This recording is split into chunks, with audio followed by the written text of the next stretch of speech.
আমাদের যুবদল প্রথম দিন থেকে কাজ করছে।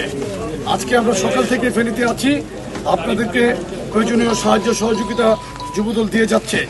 যতদিন পর্যন্ত এই বন্যার পরিবেশ স্বাভাবিক না হয়, আমরা ইনশাল্লাহ আপনাদের পাশে আমাদের সাধ্যমতো থাকবো। আমি আপনাদের কষ্ট করে যারা উপস্থিত হয়েছেন তাদের সকলকে এখানে আমাদের যুবদলের পক্ষ থেকে আমরা ধন্যবাদ জানাই যে আপনারা কষ্ট করে এখানে উপস্থিত হয়েছেন। আমরা আপনাদের পাশে আছি, থাকবো। গত 2 সপ্তাহ পর্যন্ত বাংলাদেশে 12টি জেলায় বন্যা চলছে। বিশেষ করে ফেনী সবচেয়ে বন্যা দুর্গত এলাকা।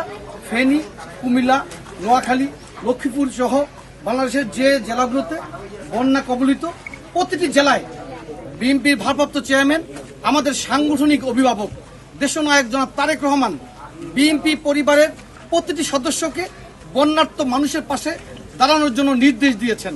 সেই মোতাবেক বাংলাদেশ জাতীয়তাবাদী যুবদল ফেনী জেলা শাখা আয়োজিত আজকে ত্রাণ কর্মতৎপরতা চলছে।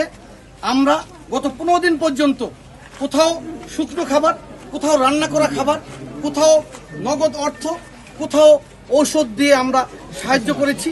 এবং আমাদের বিএনপি ভারপ্রাপ্ত চেয়ারম্যান, আমাদের সাংগঠনিক অভিভাবক দেশনায়ক তারেক রহমান বলেছেন, বন্যা শেষ না হওয়া পর্যন্ত এবং পুনর্বাসন কর্মসূচি শেষ না হওয়া পর্যন্ত বিএনপি পরিবারের তথা যুবদলের প্রতিটি নেতাকর্মী যাতে বন্যার্ত মানুষের পাশে এসে দাঁড়ায়। অতীতে যে কোনো দুর্যোগে বিএনপি নেতাকর্মীরা বাংলাদেশের মানুষের পাশে দাঁড়িয়েছিল। বর্তমানও বাংলাদেশের মানুষ বন্যার্ত মানুষের পাশে আছে। ভবিষ্যতেও আল্লাহ না করুক কোনো বিপর্যয় যদি আসে, বিএনপি নেতাকর্মীরা আপনাদের পাশে থাকবে।